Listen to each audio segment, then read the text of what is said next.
자애경은 수다니빠따에 소속되어 있는 그 작은 경전인데요. 그 내용이 굉장히 좋아가지고 많은 사람들한테 사랑받고 있는 그러한 경전 가운데 하나입니다. 그리고 자애경을 노래로 표현한 게 있죠. 메타송이라고 해가지고 인터넷에 여러분들이 검색을 하시게 되면 메타송이라고 해서 검색하시면 금방 나옵니다. 그러면은 빨리어가 갖고 있는 특유의 운율을 좀 잘 살려가지고 노래처럼 이렇게 만든 건데 듣기에 참 편안하고 명상 음악의 용어로 우리가 한번 좀 써도 괜찮은 그러한 내용입니다. 사실 우리가 명상을 할 때 음악을 들으면 도움이 될까요? 안 될까요? 안 써보셨죠? 예.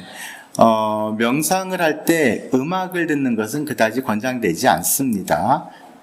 그런데 어떤 것들은 명상을 하는데 굉장히 도움을 주는 음악들도 분명히 존재하고요. 그런데 그러려면 조건이 있습니다. 나의 감정을 불러일으키는 가사가 없는 게 좋습니다.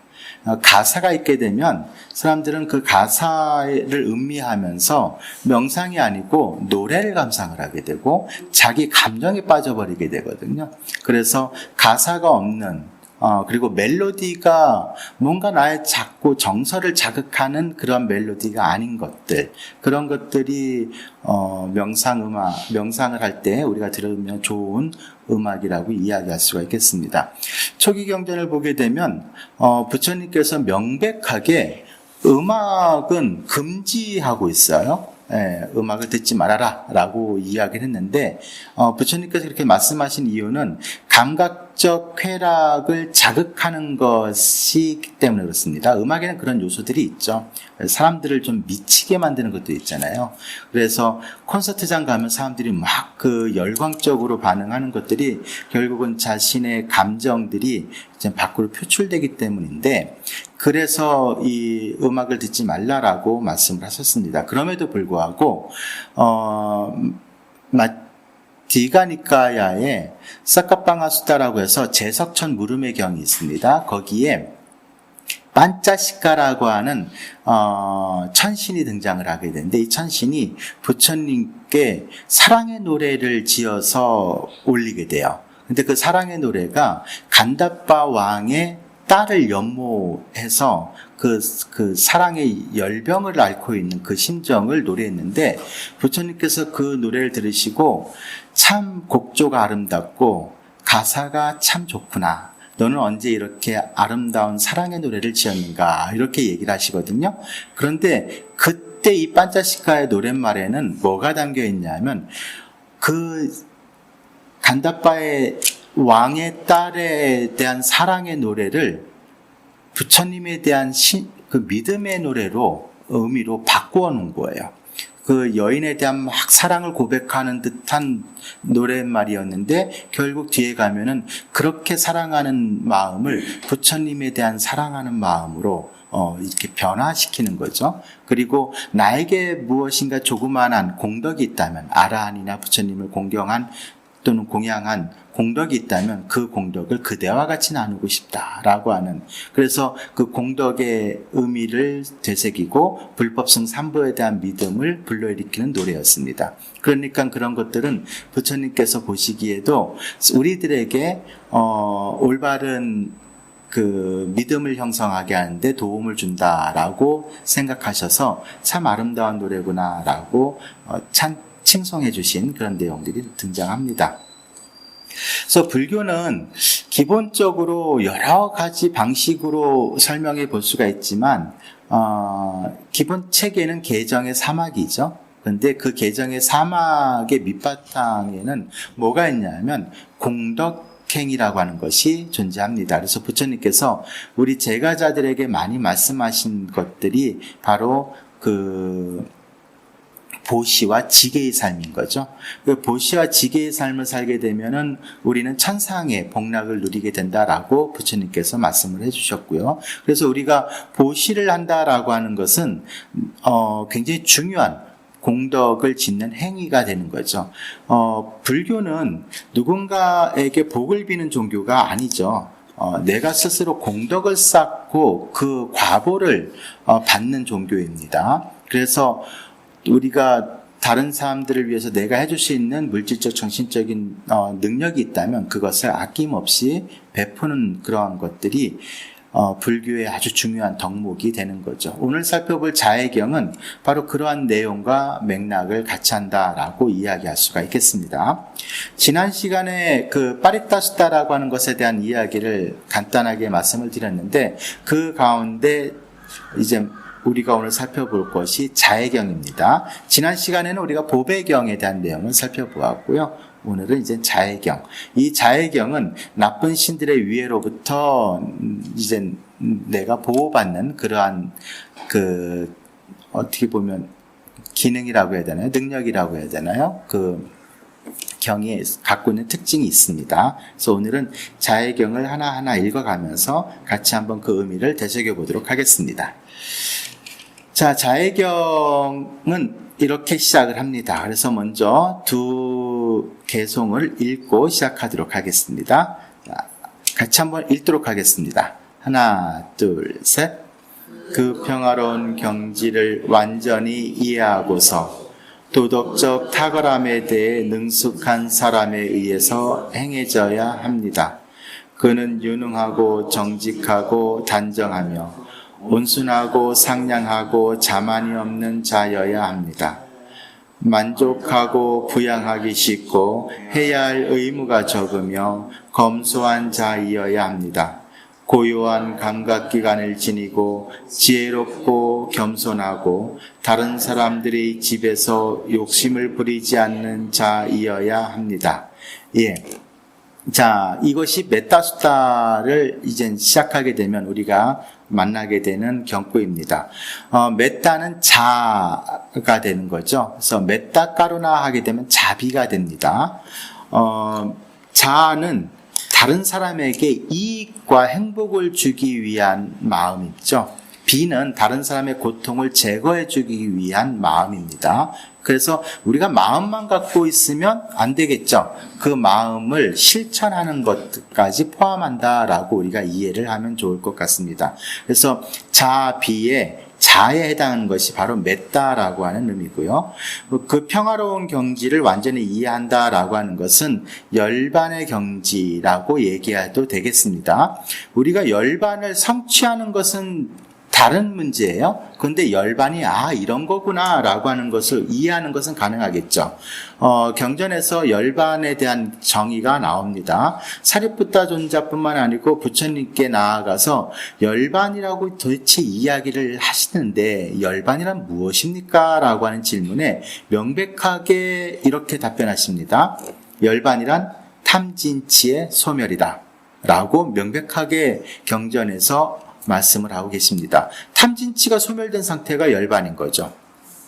다른 어떤 초월적이고 신비적인 그런 경지가 아니라 우리 마음속에서 탐진치가 소멸된 상태를 열반이라고 하는데 우리가 완전한 열반을 얻지 못하더라도 순간순간 우리가 열반의 기쁨을 경험하는 것이 가능할 수도 있겠죠. 그것을 시해탈이라고 하는 말로 표현하기도 합니다. 때때로 우리는 어떤 일체의 속박에서 벗어난 듯한 느낌을 받기도 해요. 너무 일시적이긴 하지만 우리가 갖고 있는 어떤 문제, 골치 아픈 문제가 갑자기 해결되어 버렸을 때 우리는 그 고통의 문제로부터 해방된 느낌을 경험하게 되거든요. 이것도 성격은 다르긴 하지만 일시적인 해탈의 그 경험이다라고도 볼 수가 있겠습니다. 그래서 우리가 마음속에서 완전히 탐진치의 뿌리를 제거하는 것은 깨달음의 내용이고 해탈과 열반의 내용인데 그렇지 못한다 하더라도 내가 지금 내 마음속에 탐욕이 기능하고 있지 못하고 분노가 나를 사로잡고 있지 못하고 어리석음을 내가 일시적으로나마 떠나 있다고 한다면 그 상태가 우리가 경험할 수 있는 어떤 평화로운 경지의 내용이라고도 볼 수가 있겠습니다. 그래서 우리가 경전의 내용을 올바르게 이해를 하는 것, 그걸 통해 가지고 그 경지에는 그것을 내가 체험하지 못했다 하더라도 그것을 완전히 이해하는 것은 가능하겠죠. 완전하게 이해한다라기보다는 그래도 이건 이런 건가 보다라고 하는 그런 이해만 갖고도 우리는 상당히 많은 문제들을 해결해 나갈 수가 있고요. 그래서 그걸 통해서 우리가 더욱더 수행해 나갈 수 있는 밑거름을 삼을 수도 있을 것 같습니다. 도덕적 탁월함이라고 하는 것은 지계를 이야기할 수가 있겠죠. 그래서 이 자의 수행은 지계의 삶을 잘 지키는 사람들이 할 수 있는 수행인 거예요. 그래서 불교 수행은 가장 기반이 지계입니다. 계를 지키지 않게 되면은 우리가 수행을 제대로 할 수가 없게 되는 거죠. 그런데 우리가 흔히 많이 보잖아요. 특히 대승불교 가게 되면은 계율은 때때로 열고 닫는 것이 가능해야 된다라고 하면서도 그 자유로움을 이야기하면서 계로부터도 우리가 자유로워야 된다라는 이야기를 하기도 해요. 그 대표적인 예로 원효 스님을 들기도 하고요. 경어 선사를 들기도 합니다. 그런데 우리가 주목해야 될 것은 원효 성사와 경어 선사 같은 경우에는 계율을 파기하고 그 계율을 파기한 것에 대한 책임 있는 행동을 하셨어요.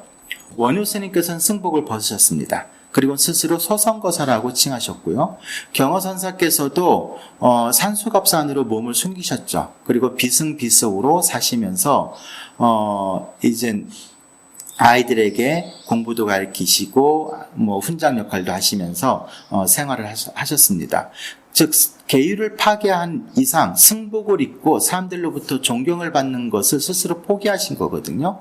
그 자세를 우리가 먼저 보아야 됩니다. 그래서 그 자유로움이라고 하는 것만 보게 되면은 우리가 계율에 대해서 잘못된 인식을 갖게 되는데요.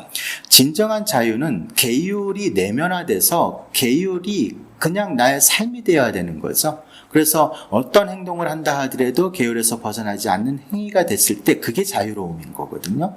그렇지 않으면 우리는 그 완전한 자유로움을 얻었다라고 이야기할 수가 없게 되는 거죠. 예전에 한번 말씀을 드렸던 것으로 기억하는데 공자께서 나이 70이 됐을 때 이런 이야기를 하셨다고 하죠. 종심소유 불유구라고 하는 말. 그래서 내가 마음이 원하는 대로 그 행동을 했는데도 불구하고 도리와 법칙에 어그러짐이 없게 되었다라고 하는 것. 즉 다시 말하면 자기가 하고 싶은 대로 했는데 그것이 사람들이 볼 때는 딱딱 들어맞는 행동이었다는 거죠. 그것이 이제 공자께서 나이 70이 되었을 때 성취한 경지라고 볼 수가 있는데 그것을 불교의 성인론에 비추어 보게 되면 적절한지 여부는 우리가 좀 더 논의해 봐야 되겠지만 저는 예류성자의 계유하고 비교해 볼 만하지 않을까 그런 생각을 하게 됩니다. 예류성자는 계를 성취한 것은 당연히 기본으로 되어 있습니다. 그래서 사예류지에 보게 되면 계를 성취한 것과 불법성 삼보에 대한 믿음을 성취하면은 예류성자가 된다고 나와 있어요. 그럼 불법성 삼보에 대한 규의를 우리가 늘 하잖아요. 흔들리지 않는 믿음을 깨끗한 믿음을 성취를 하고 계율을 성취하게 되면 우리는 예류성자가 된다고 이야기를 합니다. 또 다른 표현으로는 삼결, 세 가지 번뇌를 제거하게 되면 예류성자가 된다고 하죠. 삼결은 계금치견, 유신견, 부처님 가르침에 대한 의심, 이 세 가지 번뇌를 제거하게 되면 우리가 예류성자가 된다고 하거든요. 이 예류성자는 진리의 물에 몸을 담근 자라고 하는 의미가 됩니다. 그래서 진리의 맛을 본 이상 이제 진리를 벗어나는 삶을 사는 것은 불가능해지게 된 존재. 그래서 깨달음이 확정된 자를 우리가 예류성자라고 부르게 됩니다. 그래서 예류성자는 아무리 잘못이 크다 하더라도 게으름을 피운다 하더라도 사막도에는 떨어지지 않는다라고 하는 그 내용이 있습니다. 사막도는 지옥하기 축생인 거죠. 쉽게 말하면 예류성자는 어떠한 행동을 한다 하더라도 그것이 아무리 태만한 행동이라 할지라도 사막도에 떨어질 만한 행동이 안 나온다는 거예요. 사막도와는 인연을 끊었다라고도 볼 수가 있는 거죠. 그렇기 때문에 사막도에는 결코 떨어지지 않는다라고 하는 표현이 경전에 나오게 되는 거거든요. 그러니까 공자께서 말씀하신 그 경지와 예류 성자는 비교해 볼 만한 부분이 분명히 있겠다. 그래서 우리가 계율이 내면화돼서 그것이 나에게 완전히 익숙해지게 되면 계율을 지킨다는 생각마저도 안 드는 거죠. 하지만 계율을 떠나지 않습니다. 계율을 지키려고 노력하지 않지만 계율에서 단 한순간도 벗어나지 않게 되는 거죠. 그것이 진정한 의미에서의 자유로움인 거죠. 그 자유로움을 획득한 것, 그것이 이제 수행의 가장 기반이 된다라고도 볼 수가 있겠습니다. 그런데 어떻게 보면은 계율을 완성하게 되면 뭐가 되는 거예요? 거의 수행의 완성이라고 봐도 되는 거죠. 계율을 완성하게 되면 정을 완성하게 되고요. 정을 완성하게 되면 해가 완성이 되게 됩니다. 계, 정, 해는 서로를 도와주는 요소이기 때문에 계의 완성이 수행의 차원으로 연결되지 않을 수가 없게 되는 거죠. 그래서 우리는 수행을 함에 있어서 일단은 계율을 지키는 그런 마음, 자세가 확립되어 있어야 된다라고 볼 수가 있겠습니다. 그래서 많은 사람들이 오늘날 동서양에서 명상 수행을 많이 한다고 하는데 명상 프로그램에 참여했다가 일상생활로 돌아오게 되면 또 똑같은 마음, 어지럽고 번민에 휩싸이고 해서 힘들단 말이죠. 그러면 이 사람은 어떤 생각을 하냐면 주말이 되면 또 명상 프로그램에 가서 참여를 해야지. 휴가를 받아가지고 한 명상 하는 곳으로 가야지라고 생각을 하게 됩니다. 이것은 일종의 회피예요. 그리고 자신의 문제를 해결할 수 있는 능력을 개발하지 못한 것이 되는 거거든요. 불교 수행론은 말씀드렸듯이 계정해를 기반으로 합니다. 그래서 계를 기반으로 정을 개발하는 거거든요. 근데 명상 프로그램은 계가 빠져 있어요. 그래서 정을 통해서 해를 개발한다라고 하는 이쪽에 포인트가 놓여져 있는데 이것은 토대가 없는 것이기 때문에 금방 무너져 버릴 수밖에 없는 거죠. 그래서 이것을 서양의 학자는 마음 챙김의 배신이다라고 하는 말로 이제 그 표현을 하기도 합니다. 그래서 우리가 명상을 한다, 이것은 곧 수행을 한다라고 이야기를 할 때는 그 수행을 통해서 내가 스스로 홀로 나의 문제를 해결할 수 있는 능력을 개발하는 데 초점이 두어져야 되거든요. 그러려면 계가 확립되어야 된다라고 이야기를 할 수가 있겠습니다. 그래서 이 메타 수행을 한다라고 하는 것은 계를 기반으로 한다라고 하는 것을 우리가 알 수가 있고요. 그리고 유능하고 정직하고 단정하고 온순하고 상냥하고 자만이 없는 자여야 된다. 이것은 메타 수행을 하는 데 있어서 그 필요한 덕목이라고 보면 될 수 있겠습니다. 그리고 만족하고 부양하기 쉽고, 불교의 행복론 가운데 하나가 소욕 지족이에요. 욕심을 적게 갖고 만족함을 안다라고 하는 거거든요. 이것은 자신의 욕망으로부터의 벗어남을 이야기하는 거죠. 욕망이 끊임없이 긍정되게 되면 욕망은 만족할 줄 모르게 되거든요. 그래서 그 상유타 니카야에 보면 산의 비유의 경이라고 있습니다. 거기에서 부처님께서 말씀하시기를 황금으로 된 산이 있다 할지라도 그것은 한 사람의 욕망도 채우지 못한다라고 하는 말씀이 있거든요. 우리에게는 일정한 정도의 그 재물이 있으면 나는 참 행복할 것 같아 라고 생각하더라도 실제 그만큼의 재물을 모으게 되면 부족해져요. 써야 될 일들이 많아지고 해야 될 일들이 더 많아지게 되는 거죠. 100만 원 갖고 우리가 생활을 하게 되면 100만 원에 맞춰서 생활하게 되잖아요. 그런데 1000만 원 갖고 생활하게 되면 1000만 원에 맞는 소비 패턴이 또 생기게 되거든요. 그러면 100만 원 때도 부족했고 1000만 원 때도 역시 부족함을 느끼게 되는 거예요.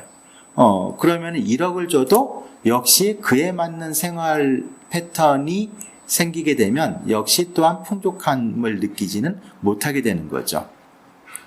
그런 것처럼 이 욕망은 결코 만족하지 못함을 특징으로 한다라고 하는 것이 부처님의 가르침의 내용입니다. 그래서 우리가 만족할 줄 안다라고 하는 것은 굉장히 큰 덕성이다라고 볼 수가 있겠죠. 그리고 부양하기 쉽다라고 하는 것. 이것은 다른 사람을 부양하는 것이 아닙니다. 자기 자신을 부양하는 것을 이야기합니다. 우리는 우리 이 한 몸을 부양하기 위해서 얼마나 많은 노력을 하고 있습니까? 굉장히 많은 시간과 돈을 투자를 하죠. 그리고 이 몸이 원하는 것은 아낌없이 해주려고 해요.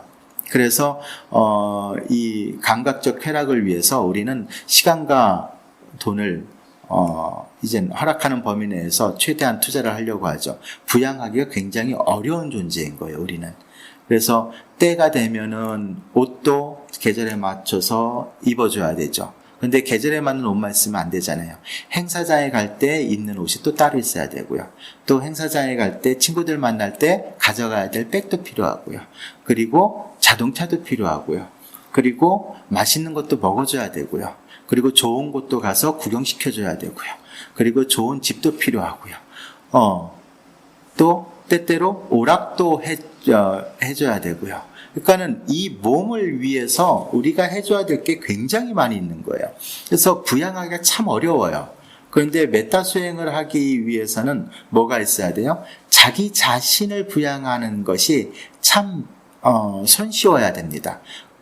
우리가 출가 수행을 하시는 스님들 뵙게 되면 그 삶을 무소유의 삶이라고 이야기를 하잖아요. 무소유의 삶이거든요. 무소유의 삶을 어떻게 표현하냐면 집에서 집 없는 상태로 나아가는 것, 이렇게 표현해요. 이게 출가예요. 집에서 집 없는 곳으로 나아간다라고 하는 것은 소유의 삶에서 소유하지 않는 삶으로 나아간다라고 하는 것을 의미합니다. 집이라고 하는 것은 말 그대로 소유를 나타내는 의미예요.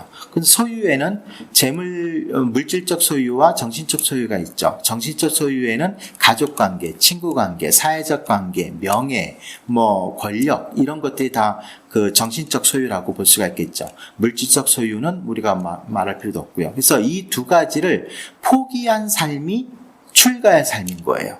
그러니까 부양하기가 굉장히 쉽죠. 갖고 있는 것이 없어요. 그렇기 때문에 뭔가 이 욕망을 충족시키지 못해서 불안해하거나 또는 불편해하는 감정이 생겨나지 않게 되겠죠. 그래서 자신을 위해서 뭔가를 해줘야 될 것이 없게 되는 거죠. 참 부양하기 쉬운 존재가 되는 겁니다. 해야 할 의무가 적죠. 우리는 해야 될 의무가 굉장히 많죠. 사회적으로 내가 갖고 있는 위치에 따라서 해야 할 의무가 있습니다. 결혼을 하게 되면은 가족을 부양해야 되고, 또 부모는 자식을 위해서 해야 될 의무가 있고, 자식은 부모를 위해서 해야 될 의무가 있죠. 직장에서 내가 갖고 있는 위치에 따라서 또 해야 될 의무가 정해져 있게 됩니다. 그래서 해야 될 의무가 산더미처럼 쌓여 있는 것이 바로 우리들의 삶인 거죠.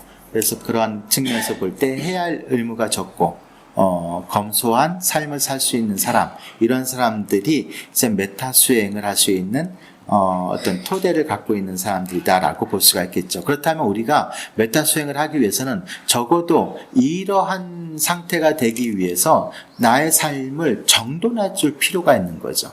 그냥 내가 자해를 닦는다라고 했을 때 그래서 자해가 닦아지는 게 아니에요. 주변에 어떤 조건들이 정돈이 되어 있어야 되는 거죠. 그래서 내 마음속에 지금 자해를 닦고자 하는데 막 분노에 차 있으면 그 분노에 찬 마음으로 어떻게 자율수행을 할 수가 있겠습니까? 적어도 그런 마음을 포기하고 내려놓을 수 있어야 되는 거죠. 그래서 내 마음속에 탐욕이 지금 막 치성해 있는지, 분노가 막 들고 있는지, 어리석음이 나를 사로잡아가지고 제대로 판단하고 제대로 보고 제대로 생각하지 못하고 있는지, 이런 것들을 살펴보고 적어도 그런 것들을 내려놓는 상태에서 자율수행을 해 나가야 되겠죠. 그래서 고요한 감각기관을 지니고 지혜롭고 겸손하고, 감각기관을 고요히 갖는다라고 하는 것은 감각적 쾌락을 향해서 치닫고 있는 마음을 거둬들인다라고 우리가 이해하면 되겠죠. 우리는 좋은 걸 보려고 하고, 좋은 소리를 들으려고, 좋은 맛을 보려고 하고, 좋은 냄새를 맡으려고 해요. 그래서 안이비 설신의를 갖고서 욕망을 추구하고 욕망을 주는 대상을 향해서 우리가 계속 질주하는 삶을 살게 되는데 그럼 굉장히 번잡스럽고 안정되지 못한 거죠. 그래서 그런 마음을 거두어들여서 고요하게 가라앉히는 것이 필요한 거죠. 그리고 다른 사람들의 집에서 육신을 부리지 않는 자이어야 한다라고 하는 거죠. 우리는 남하고 비교하는 것을 참 끊기 어려워합니다. 실제 그러하기도 하고요. 비교하지 말아야지 하면서도 어느 때 보면 다른 사람하고 비교하고 있어요. 그런데 이 비교하는 마음은요, 불완성자도 끊지 못하는 번뇌예요. 그러니까 이 아라한이 되어야 비교하는 그 뿌리를 완전히 제거하게 됩니다. 이 비교하는 것은 만이라고 이야기를 하죠. 이 만에는 세 가지 종류가 있다고 부처님께서 말씀하십니다. 첫 번째는 다른 사람보다 내가 잘났다라고 하는 자만심. 두 번째는 다른 사람보다 내가 못하다라고 하는 열등감. 세 번째는 저 사람만큼은 내가 하지 혹은 살지라고 생각하는 그런 동등한 비교하는 마음. 이 세 가지가 있다고 말씀하십니다. 그런데 이 비교하는 마음을 갖게 되면 내가 행복한 삶을 사는 것이 더 이상 불가능해지게 돼요. 그래서 불완성자가 이 만을 완전히 끊어내지 못합니다. 아주 미세하게나마 정말 흔적은 남아있는 상태가 불완성자인 거죠. 우리들은 흔적이 아니고 남하고 비교하는 그런 상태가 굉장히 강하게 나를 지배하고 있는 상태라고 한다면 예류성자부터는 이런 비교하는 마음이 현격하게 줄어들고 그 수행을 방해하는 정도는 아니겠지만 여전히 그래도 남아있는 상태다라고 본다면 이 남하고 비교하는 마음이 얼마나 뿌리 깊은 번뇌인지 우리가 알 수가 있겠죠. 그래서 다른 사람들의 집에서 육신을 부리지 않는다라고 하는 것은 쓸데없는 비교를 하지 않고 다른 사람 어떤 물질적이나 정신적으로 내가 다른 사람과 비교하지 않아야지만 욕심을 부리지 않을 수가 있는 거죠. 저 사람 집에 갔더니 참 집이 화목해. 이건 뭐예요? 우리 집은 그만큼 화목하지 못하다라고 하는 것을 이야기하는 거죠. 그래서 저 사람 집에 갔더니 참 편리한 것 같아. 우리 집은 그만큼 편리하지 못하다는 것을 이야기하는 것이겠죠. 그렇게 되면 뭐가 거기서 발생을 하겠어요? 열등감과 질투가 이제 발생을 하게 되겠고 탐욕이 발생하게 되겠고 분노가 발생하게 되겠죠. 우리가 분노는요, 탐욕하고 연결되어 있는 감정입니다. 그래서 언제 우리가 분노를 느낍니까? 내가 원하는 게 이루어지지 못할 때 분노를 경험하게 되는 거거든요. 그래서 그냥 분노가 일어나는 것은 아무것도 없어요. 뭔가 바라는 바가 있어서 분노가 일어나는 거죠. 상대방에게 분노한다라고 하는 것은 상대방이 내 뜻대로 안 움직이기 때문에 화가 나는 거예요. 내 뜻대로 움직이면 화가 날 일이 없겠죠. 예. 그래서 나한테 분노심이 일어났다라고 하게 되면 그 즉시 무엇이 나에게 충족되지 못해서 분노심이 일어났는지, 즉 어떠한 탐욕이 일어났는지를 살펴보는 것이 필요하다라고 볼 수가 있겠습니다. 그래서 부처님께서도 탐욕과 분노는 이렇게 연결되어 있다라고 말씀을 하시게 되죠. 자, 그 다음 경구로 넘어가 보도록 하겠습니다. 같이 읽겠습니다. 하나, 둘, 셋. 다른 현자의 비난을 받을 만한 비열한 행위를 결코 해서는 안 됩니다. 모든 살아있는 것은 행복하고 편안하고 안락하소서. 어떤 생명이든 약한 것이거나 강한 것이거나 남김없이 모두 긴 것이거나 커다란 것이거나 중간 정도의 것이거나 짧은 것이거나 미세한 것이거나 거친 것이거나 여기까지 하겠습니다. 우리가 건강한 상식을 갖고 있는 사람들의 시선을 두려워해야 될 필요가 있습니다. 공동체 생활을 하잖아요. 그러면은 내 주변에 나보다 지혜로운 사람이 있으면 내가 수행하는 게 굉장히 쉬워집니다.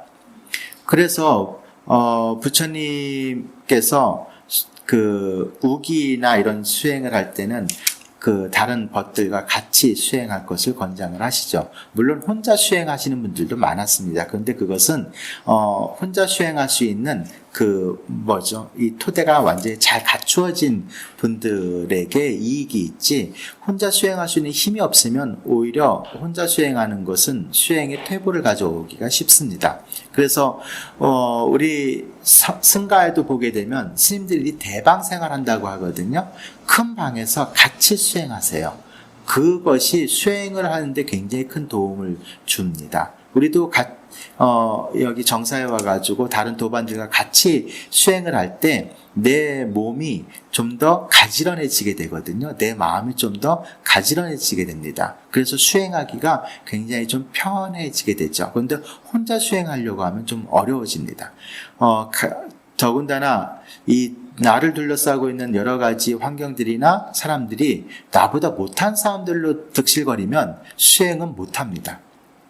그래서 부처님께서 말씀하시기를 나보다 어리석은 사람하고는 벗하지 말라라고 말씀을 하신 거죠.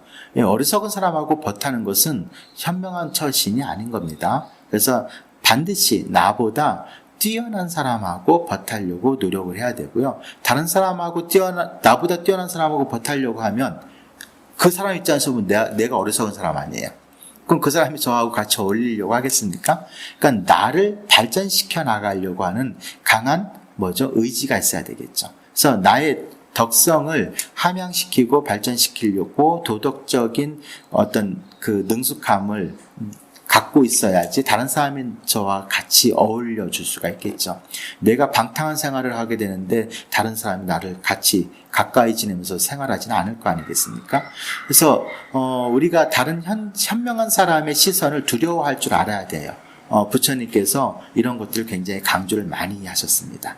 그래서 내가 이런 행동을 하는 것이 현명한 사람이 볼 때 나를 비난할 수 있겠다 싶은 행동은 뭐 하는 거예요? 스스로 상가할 수 있는 그 정도의 판단 능력을 갖고 있어야 되겠다라고 말씀드릴 수 있겠습니다. 그리고 모든 살아있는 것은 행복하고 편안하고 안락하소서. 모든 내가 알든 모르든 살아있는 존재라고 한다면 그 존재는 행복하고 편안하고 안락하소서라고 기원을 하게 되는 거죠. 그 어떤 생명이든 약한 것이든 강한 것이든 긴 것이든 커다란 것이든 중간 정도의 것이든 짧은 것이든 미세한 것이든 거친 것이든 자 뒤에 계속 나옵니다. 이어서 읽어보도록 하겠습니다. 하나 둘 셋. 눈에 보이는 것이거나 보이지 않는 것이거나 멀리 사는 것이거나 가까이 사는 것이거나 이미 태어난 것이거나 이제 태어날 것이거나 모든 생명은 행복하소서. 다른 사람을 속여서는 안 됩니다. 어디에서든 누군가를 경멸해서는 안 됩니다.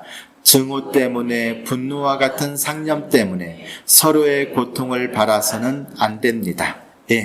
그래서 존재하는 모든 유형의 상태를 이렇게 자해경에서는 설명하고 있습니다. 눈에 보이거나 보이지 않거나 크거나 작거나 길거나 짧거나 멀리 사는 것이거나 가까이 사는 것이거나 이미 태어난 것이거나 앞으로 태어날 것이거나 모든 생명 있는 존재들은 행복하소서라고 이제 기원을 드리는 것. 이것이 이제 우리가 메타 수행을 할 때 갖게 되는 마음가짐이고 실천해야 될 내용이라고 볼 수가 있겠죠. 그리고 다른 사람을 속여서는 안 되죠. 당연히 다른 사람을 속이는 것은 이제 언어적으로 행하는 4가지 허물에 해당이 되는 거죠. 언어로 우리가 행하는 4가지 허물은 거짓말하기, 그 다음에 이제 꾸며서 말하기, 그리고 이간질하는 말, 그리고 악담, 욕설이나 저주하는 말, 이것을 우리가 언어로 하는 4가지 옳지 못한 행동이라고 이야기를 하게 되죠. 그래서 다른 사람을 속이는 것은 기만하는 행위에 들어가기 때문에 언어적으로 보게 되면 기어가 될 수 있겠습니다. 그리고 어디에서든지 누군가를 경멸해서는 안 된다. 그렇죠. 우리는 경멸하는 마음을 갖는 것은 즉 비교하는 마음을 갖고 있는 거죠. 나보다 못한 놈이라고 하는 생각을 갖게 되면 그 사람에 대해서 우리는 경멸하는 시선을 갖게 되는 거죠. 우리는 드라마 같은 거 보게 되면 경멸하는 장면들을 보게 되면 대부분 그 사람을 아래로 내려다보는 경우 해당이 된다라고 볼 수가 있겠죠. 또 우리가 그런 것도 많이 경험을 해봤고요. 그래서 경멸한다라고 하는 것이 어떤 느낌인지 우리는 잘 알고 있습니다. 그리고 우리가 일상생활을 하면서 갖게 되는 어떤 그 심리 상태 가운데 이건 참 많은 것 같아요. 증오 때문에, 분노와 같은 상념 때문에 누군가의 불행을 바랄 때가 있죠. 그렇죠. 그 사람에 대해서 굉장히 내가 분노하는 마음이 있으면 어때요? 귀신은 뭐 하나 몰라. 저놈 안 잡아가고 이런 생각을 하잖아요. 네, 그게 뭐 하는 거야? 어떻게 좀 됐으면 좋은 거예요. 그런데 왜 저놈이 저렇게 잘 살지? 왜 아무 일도 안 일어나지? 저놈은 진짜 나쁜 놈인데 뭔가 불행이 저 사람에게 찾아가야 되는데 왜 귀신은 지 일 안 하고 뭐 하고 있지? 이런 생각을 하게 되는 거죠. 그래서 속된 말로 지나가다가 넘어져서 다리라도 부러졌으면 좋겠다. 이런 생각도 하기도 합니다. 그것이 분노가 나를 사로잡게 되면은 내가 직접 저 사람한테 위해를 가하는 것은 차마 못하겠지만 나 대신 누군가라도 대신 저 사람을 좀 안 좋게 만들어주면 좋겠다라는 생각을 하게 되는 거죠. 그것이 상대방의 고통을 바라는 마음입니다. 행복하면 안 되는 거죠. 저 사람은 고통스러워야 되는 거죠. 그것은 우리의 분노 때문이고 증오 때문이다라고 볼 수가 있겠습니다. 그래서 정치적인 신념이 다르게 되면 또 정치적인 이유 때문에 상대 진영을 향해서 우리는 폭력을 행사하기도 해요. 그것이 뭐죠? 상대방의 고통을 바라는 심리라고도 볼 수가 있겠죠. 불교는 부처님께서는 어떤 방식의 폭력도 단호히 반대하십니다. 그래서 수타니빠따에 보게 되면 그 제4장 아타카바가라고 하는 품이 있습니다. 거기에 부처님께서 이런 얘기를 하시죠. 서로 반목하는 모습을 보면서 나에게 두려움이 생겼습니다. 예, 부처님께서는 다른 사람들이 막 서로 싸우고 반목하는 모습을 보면서 두려움을 느끼셨대요. 우리는 그런 두려움을 느낄 수 있어야 되는 거죠. 그게 굉장히 심리적으로 보면 굉장히 건강한 상태인 거예요. 사람들이 막 싸우는데 거기 보면서 와, 더 싸우지 뭐 이러는 게 아니고 거기에서 그 생명에 대한 어떤 그 연민심이 일어나게 되면 두려움을 경험을 하게 되는 거죠. 그래서 그 두려움을 갖고 다른 사람을 연민하는 마음으로 발전시키게 되고, 그래서 부처님께서는 어떤 경우에도 폭력은 용인하지 않으십니다. 어떤 경우에도 정말로. 그래서 불교는 유일하게 존재하는 그 모든 유형의 종교 가운데 단 한 번도 폭력을 사용하지 않은 종교입니다. 불교를 위해서 폭력을 사용하지 않았다라고 하는 부분인 거죠. 우리가 그 임진왜란 때 승병이 일어났습니다. 승병이 일어난 것은 불교를 지키기 위해서예요? 조선을 지키기 위해서예요? 그렇죠. 조선을 지키기 위해서 일어난 것이지 불교를 지키기 위해서 승병이 일어난 것이 아닙니다. 우리는 이런 것들을 명확하게 이해를 해야 돼요. 내가 출가 수행자이긴 하지만 조선의 백성으로서 태어난 거잖아요. 그런데 이 조선의 백성이 전쟁의 참화 속에서 끊임없이 고통을 받고 있는 것을 외면하는 것은 보살의 삶이 아닌 거죠. 그 고통을 어떤 방식이든 내가 해결해 줘야 되는 거죠. 그런데 전쟁이라고 하는 극한 상황 속에서는 대화라고 하는 것이 통하지 않게 되는 거죠. 그러다 보면 어쩔 수 없는 상황에서 내가 폭력을 행사를 해야 되는 상황이 발생을 하게 되는데, 그때의 폭력을 행사하는 것은 뭐겠어요? 그 피해를 당하는 사람과 가해자 모두를 위한 폭력이라고 봐야 되겠죠. 그런데 그렇다 하더라도 폭력은 폭력이에요. 그래서 그 폭력에 대한 과보는 내가 받겠다라고 하는 그 자세가 필요한 거예요. 실제 대승경전에 보게 되면 보살이 폭력을 행할 때 어떤 마음가짐을 가져야 되느냐라고 하는 부분에 대한 설명이 나온다고 합니다. 그때 나오는 것이 내가 폭력을 행하는 자와 폭력을 당하는 자를 위해서, 모두를 위해서 내가 어쩔 수 없이 폭력을 행했다 하면 그 과부를 내가 받겠다라고 하는 마음가짐이 필요하다고 묘사가 되고 있습니다. 즉 누군가를 죽이려고 하는 거죠. 일본군이 와가지고 우리 백성을 막 죽인단 말이에요. 근데 일본군은 막기 위해서는 뭐예요? 일본군을 폭력으로 저지를 해야 되는데 말로는 안 되니까, 그러면 경우에 따라서 일본군을 죽일 수도 있는 거 아니에요. 근데 아무리 선한 의도를 갖고 있다 하더라도 죽은 사람이 있는 거 아니에요. 그러면 나는 그 사람을 죽인 것에 대한 과보가 있게 되는 거죠. 그 과보를 피하지 않겠다는 거예요. 그게 불교가 100번 양보하더라도 폭력에 대해서 취할 수 있는 최대치인 거예요.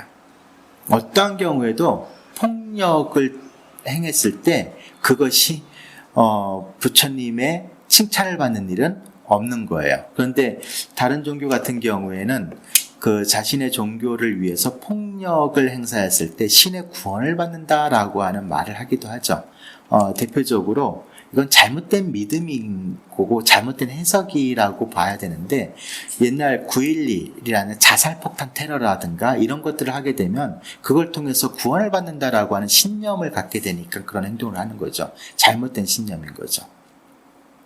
근데 그러한 것들은 그 종교를 올바르게 이해했다라기보다는 잘못된 믿음과 신념 때문에 행한 거라고 볼 수가 있겠죠. 그것을 불교에서는 사견을 갖고 있기 때문이다라고 이야기를 하게 됩니다. 정견을 갖게 되면 어떤 방식으로든 폭력을 행사하는 것은 불가능해지게 됩니다. 자, 그 다음에 읽어보도록 하겠습니다. 하나, 둘, 셋. 마치 어머니가 외아들을 목숨 바쳐 보호하듯이 그와 같이 모든 생명에 대해서도 한없는 자애의 마음을 일으켜야 합니다. 또 모든 세상에 대해서 한량없는 자애의 마음을 닦아야 합니다. 위로 아래로 옆으로 장애 없이 원한 없이 적의 없이 자애를 실천해야 합니다. 적의인데 오타가 있습니다. 어머니가 외아들을 사랑하는 것은 편협된 사랑이죠. 예, 한계가 있는 사랑이잖아요. 아들에게만 허락된 사랑이잖아요. 근데 이 자애 수행은 이건 비유예요. 어머니가 아들을 위해서 조건 없는 사랑을 베푸는 것처럼 모든 존재에게 그렇게 하라는 것을 의미하는 거죠. 예. 우리가 나라고 하는 것에 대한 그 집착을 갖는 것을 불교에서는 굉장히 큰 욕망의 근원이라고 이야기를 하게 되는 거죠. 나라고 하는 생각. 집이죠. 내가 있다라고 하는 생각이고 그 나에 대해서 집착하는 거죠. 그래서 그 나가 영원히 살고 싶어하고 영원한 행복을 경험하고 싶어하고 이런 것들이 이젠 우리로 하여금 이제 번뇌의 삶에서 벗어나지 못하게 한다라고 이야기를 하게 되는데, 이 나라고 하는 것이 확장되기도 해요. 그때가 언제냐면 자식이에요. 그죠?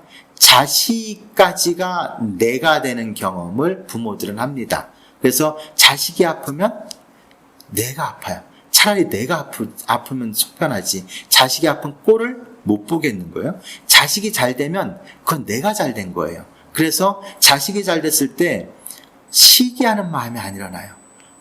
행복하고 축복된 마음이 일어나게 되고 굉장히 기쁜 마음이 같이 일어나게 되죠. 왜 그렇겠어요? 자식까지가 나이기 때문에 그래요. 그래서 우리는 그러한 경험을 통해서 나라고 하는 것은 확장될 수 있겠구나. 그 확장될 수 있다라고 하는 건 뭐겠어요? 나라고 하는 것이 없기 때문에 그런 거죠. 그래서 무아를 우리가 이해하게 되면 나의 경계선을 허물어버리고 나의 범주를 무한히 확장해 나갈 수가 있게 되는 거죠. 이것을 계속 발전시키게 되면 다른 존재와 내가 둘이 아니다라고 하는 불이의 경지까지 우리가 나아갈 수가 있게 되는 거죠. 그래서 대승경제에서는 불이를 굉장히 강조하게 되죠. 너와 내가 둘이 아니다. 하나는 아니에요. 그죠? 아무리 자식이 사랑스럽다 하도 자식과 나는 하나는 아니에요. 자식과 나는 둘이 아닌 존재가 되는 것이죠. 그리고 모든 존재하는 것들이 나와 다르지 않은 존재이기 때문에 다른 존재하는 것들에 대해서 함부로 하는 마음을 거두어 드릴 수가 있게 되는 거겠죠. 자, 또 모든 세상에 대해서 한량없는 자애의 마음을 닦아야 한다라고 했는데 위, 아래, 옆으로 장애 없이 원한 없이 적이 없이 자애를 실천해야 된다라고 되어 있습니다. 이것을 우리가 조금 이해를 해보려면 이 내용을 보시면 좋을 것 같아요. 육방예경이라고 하는 경전이 있습니다. 거기에서 한 바라문이 아침마다 목욕제계를 하고 육방에 대해서 절을 하는 모습을 부처님께서 보시고 그 연유를 묻게 됐죠. 그러자 그 젊은 바라문이 아버님의 유언이셨습니다. 그 유지를 받들기 위해서 저는 매일 아침 목욕제계하고 육방을 향해서 절을 올리는 겁니다. 그러니까 부처님께서 그 육방이 어떤 의미인지 아십니까? 라고 묻게 되자 그건 모르겠는데요 라고 하니까 이제 그때 가르침이 설해지게 됩니다.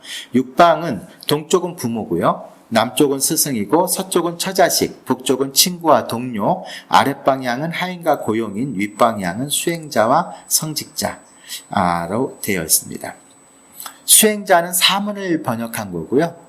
성직자는 바라문을 번역한 말입니다. 그래서 불교는 성직이 없어요. 불교는 성직이란 표현이 불교 스님들은 성직자가 아니에요. 수행자이지. 왜냐하면 그 성직은 자신이 한 행위를 통해서 경제적인 대가를 받는 것이에요. 그런데 부처님께서 어떤 바람을 만나가지고 대화를 하시다가 꼭 탁발을 가셨거든요. 그런데 이 바람은 얘기하는 거죠. 당신도 일해서 먹으십시오. 나는 일을 해서 먹습니다. 라고 하니까 부처님께서 나도 일을 합니다. 해가지고 이제 가르침을 주시게 되죠. 그 가르침을 듣고 이 바라문이 감복을 하면서 당신이야말로 제가 준비한 공양을 받으시기에 어울리시는 분입니다. 라고 해서 공양을 올리려고 하자 부처님께서 이렇게 얘기하시죠. 저는 대가를 받기 위해서 가르침을 설하지 않습니다. 그 공양은 다른 수행자에게 주십시오 하고 그날 공양을 안 받으세요. 네. 가르침을 주고 대가를 받는 건 성직이 맞아요. 그런데 부처님께서는 그것을 거부하신 거거든요. 그래서 성직자라고 하는 표현이 불교는 근원적으로 성립하지 않습니다. 그래서 불교의 이제 스님들이 스스로를 성직자라고 부르시는 경우들이 있는데 저는 그 고민을 다시 한번 생각해 봐야 되지 않나 그런 생각을 해보게 됩니다. 자, 자식이 부모를 향해서는 해야 될 것이 효인 거죠. 그런데 경전에서 이렇게 나옵니다. 나는 양육되었으므로 그분들을 봉양하리라. 그렇죠. 부모님께서 저 키워줬잖아요. 그러니까 부모님에 대해서 도리를 해야 되는 거죠.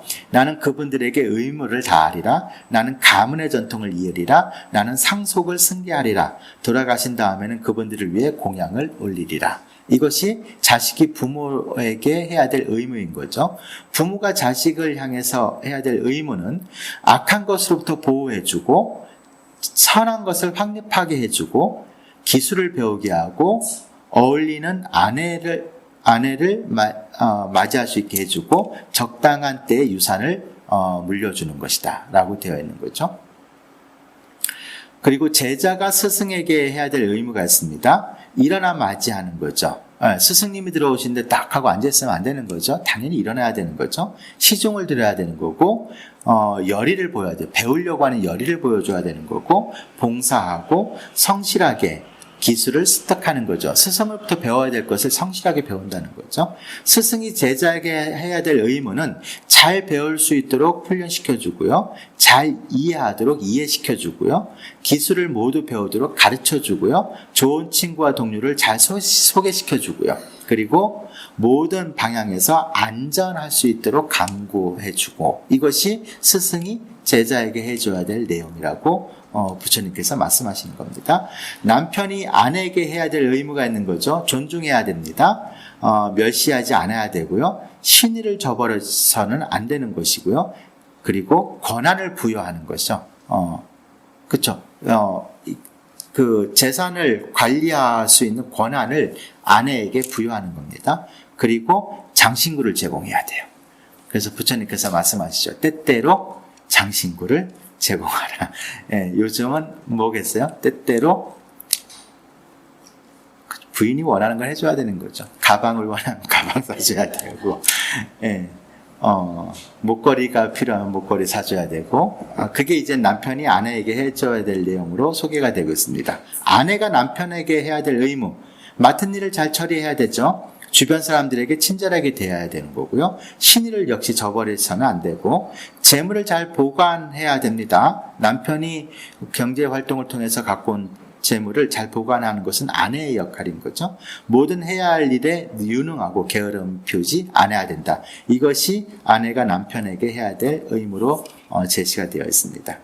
그리고 친구와 동료에게 해야 될 내용들이 있는 거죠. 베풀어야 됩니다. 사랑스러운 말을 해야 되고요. 유익한 행위를 해야 되고, 협동해야 하고, 정직한 말을 해야 된다라고 되어 있습니다. 이런 내용들이 이제 그 육방 예경에 보게 되면 자세하게 부처님께서 말씀하시는데, 이건 뭐예요? 인간관계를 얘기하는 거죠. 그러니까 육방은 인간관계를 나타내는 겁니다. 특별한 방향이 어떤 그 의미를 담고 있는 게 아니고, 육방은 나를 둘러싼 인간관계를 의미하는 것이다. 그 인간관계를 어떻게 하는 거예요? 잘 가져가는 거.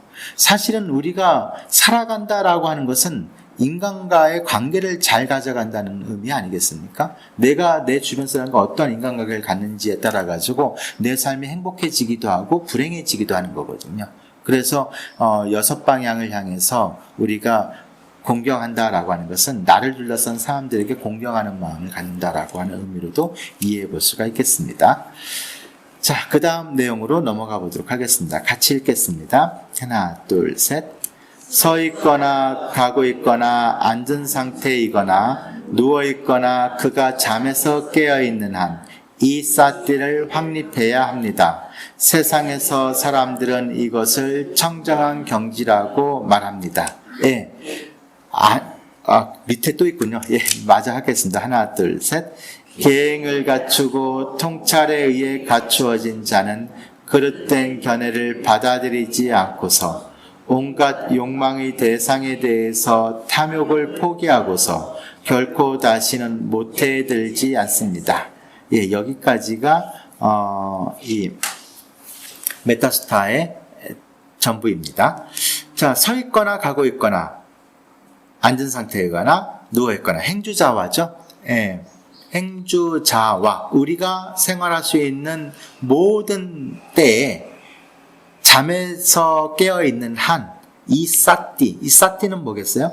깨어있는 의식, 그리고 이것에 대해 올바로 기억하는 거예요. 그래서 지금 우리가 메타스타를 쭉 봤잖아요. 이 내용을 올바르게 기억하는 것, 이것이 사띠의 확립입니다. 그리고 그 기억된 내용을 뭐 하는 거예요? 나의 삶에 비추어 보는 것, 이것이 사띠의 확립입니다. 그래서 저기하는 마음을 갖지 말아라 라고 했을 때 그 저기하는 마음이 나에게 일어났는지를 비추어 보고 저기를 갖고 있는 마음이 있으면 어떻게 되는 거예요?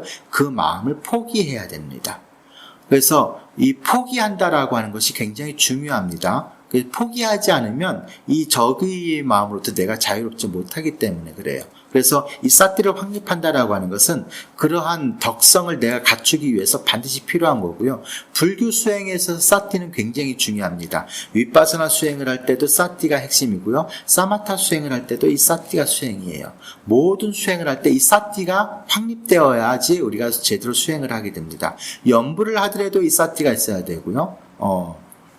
경전을 서사할 때도 이 사띠가 확립되어야지만 제대로 되게 됩니다. 그래서 이 사띠는 달리 표현하면 깨어있는 의식이에요.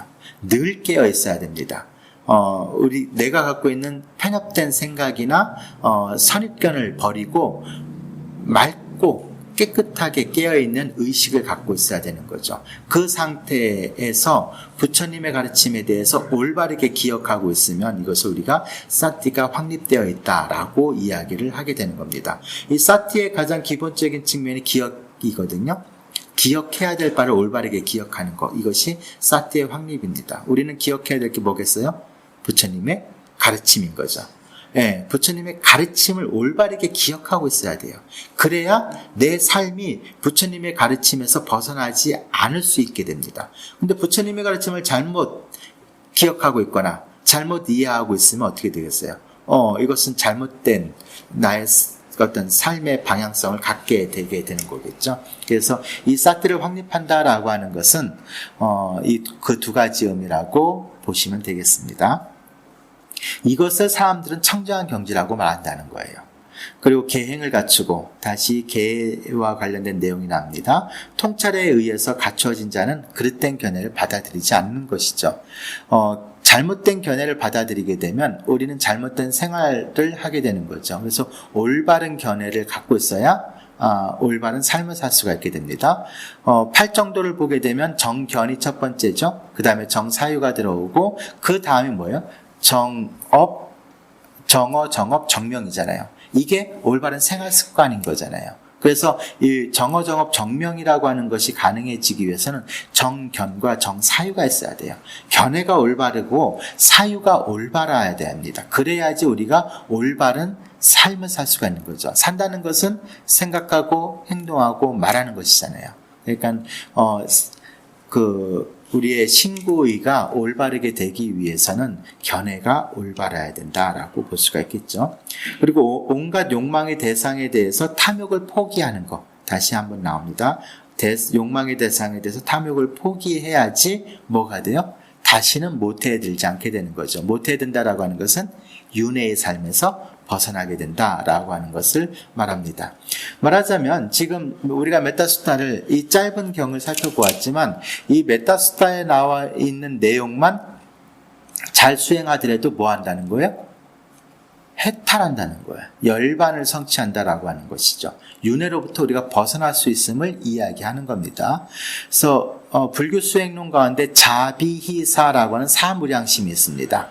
그런데 이 사무량심은 원래는 각각 독립된 수행법들을 하나로 묶은 거예요. 그래서 자수행이 별도로 있었던 거고 비수행이 또 따로 있었던 거예요. 지금 우리가 살펴본 것은 바로 그 자수행입니다. 이 자수행을 잘 하게 되면 우리는 뭐를 한다? 깨달음을 얻을 수 있다라고 이야기를 하는 거죠.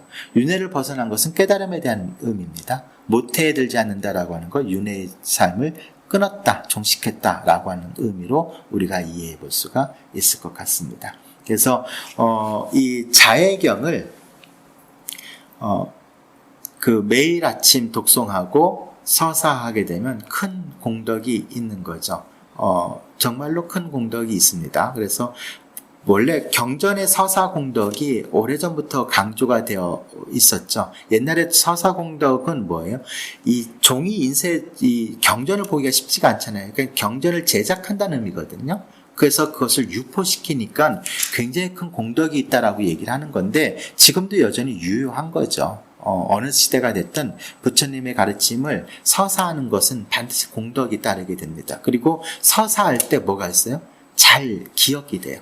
그리고 서사하면서 나를 그 경전의 가르침하고 비추어 보게 됩니다.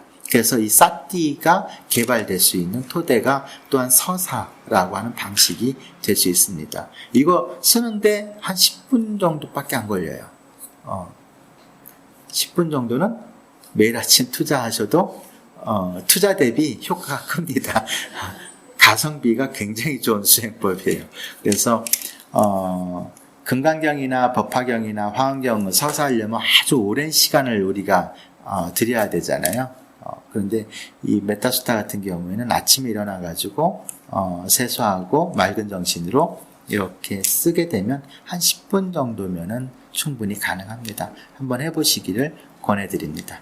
이것으로 마치도록 하겠습니다. 수고하셨습니다.